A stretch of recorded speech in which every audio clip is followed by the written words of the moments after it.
کئی دہائیوں تک پاکستانی فوجی اسٹیبلشمنٹ کی مہمان نوازی کا لطف اٹھانے والے افغان طالبان برسر اقتدار آنے کے بعد سے اپنے سابق دوست کو نہ صرف آنکھیں دکھا رہے ہیں بلکہ پاکستان مخالف تحریک طالبان کو بھی تحفظ فراہم کر رہے ہیں۔ یوں پاکستانی اسٹیبلشمنٹ کی دہائیوں کی انویسٹمنٹ نہ صرف رائگاں چلی گئی بلکہ الٹا اس کے گلے پڑ گئی ہے۔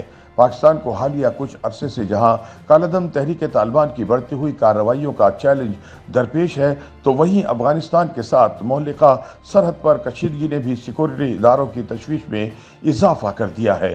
افغانستان میں طالبان حکومت کے برسر اقتدار آنے کے بعد سے تحریک طالبان نے کراس بارڈر دہشت گردی کی کارروائیاں تیز کر دی ہیں، جن کا بنیادی مقصد پاکستان پر مذاکرات کے لیے دباؤ ڈالنا ہے۔ تاہم نیشنل سیکورٹی کمیٹی کے حالیہ اجلاس میں یہ فیصلہ ہو چکا ہے کہ اب تحریک طالبان کے ساتھ مذاکرات نہیں ہوں گے بلکہ اس کا فوجی حل نکالا جائے گا۔ پاکستانی دفاعی تجزیہ کاروں کا خیال ہے کہ افغان طالبان جان بوجھ کر پاکستانی طالبان کو استعمال کر رہے ہیں تاکہ حکومت پاکستان پر افغان حکومت کو قبول کرنے کے لیے دباؤ بڑھایا جا سکے۔ یاد رہے کہ افغان طالبان کی حکومت کو اب تک دنیا کے کسی بھی ملک نے تسلیم نہیں کیا اور طالبان چاہتے ہیں کہ پاکستان ان کی حکومت تسلیم کرنے والا پہلا ملک بن جائے۔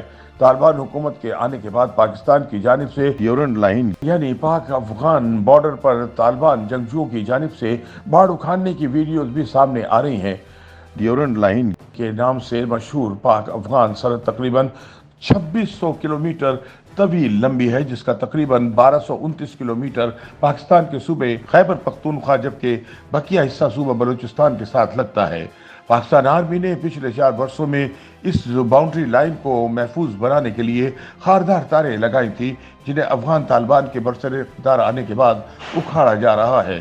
اسلام آباد میں قائم سیکورٹی تھنک ٹینک پاکستان انسٹی ٹیوٹ آف پیس اسٹڈیز کی سالانہ رپورٹ میں کہا گیا ہے کہ افغانستان میں طالبان کے اقتدار سنبھالنے کے بعد سے پاک افغان سرحد پر عدم تحفظ اور تشدد میں بتدریج اضافہ ہو رہا ہے۔ رپورٹ کے مطابق گزشتہ سال پاکستان میں اس کی سرحدوں کے پار سے کل 15 حملے ہوئے، جن میں افغانستان کی سرحد سے مجموعی طور پر 13 حملے پاکستان کی حدود میں بلوچستان اور خیبر پختونخوا صوبہ میں ہوئے۔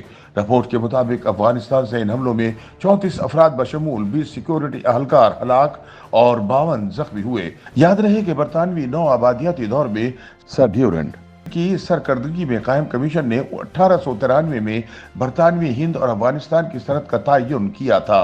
مبصرین کہتے ہیں کہ اگرچہ اس سرحد پر کوئی جنگ نہیں ہوئی، لیکن پاکستان اور افغانستان کے تعلقات میں کشیدگی کی وجہ یہ معاملہ بھی ہے۔ پاکستانی حکومت کی جانب سے افغانستان کے ساتھ متصل سرحد پر خاردار باڑ لگانے کا منصوبہ مارچ 2017 میں شروع کیا گیا تھا۔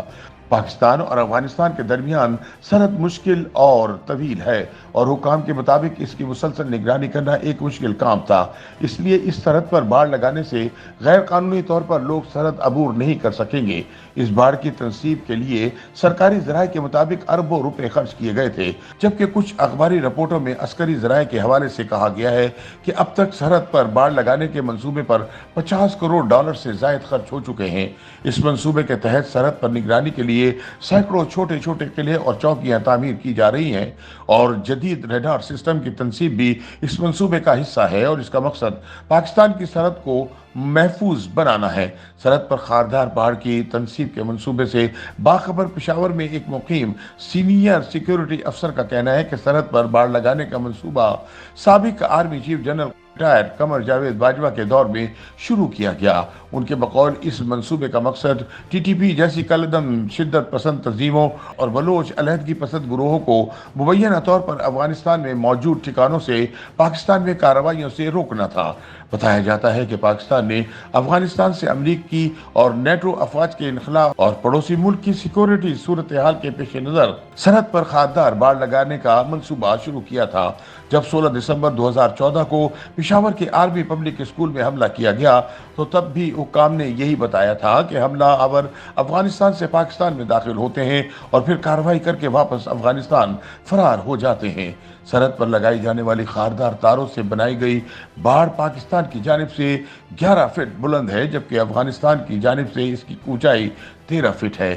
ان دونوں باڑوں کے درمیان 6 فٹ کا فاصلہ ہے، جس میں خاردار تاروں کا جال ڈال دیا گیا تھا۔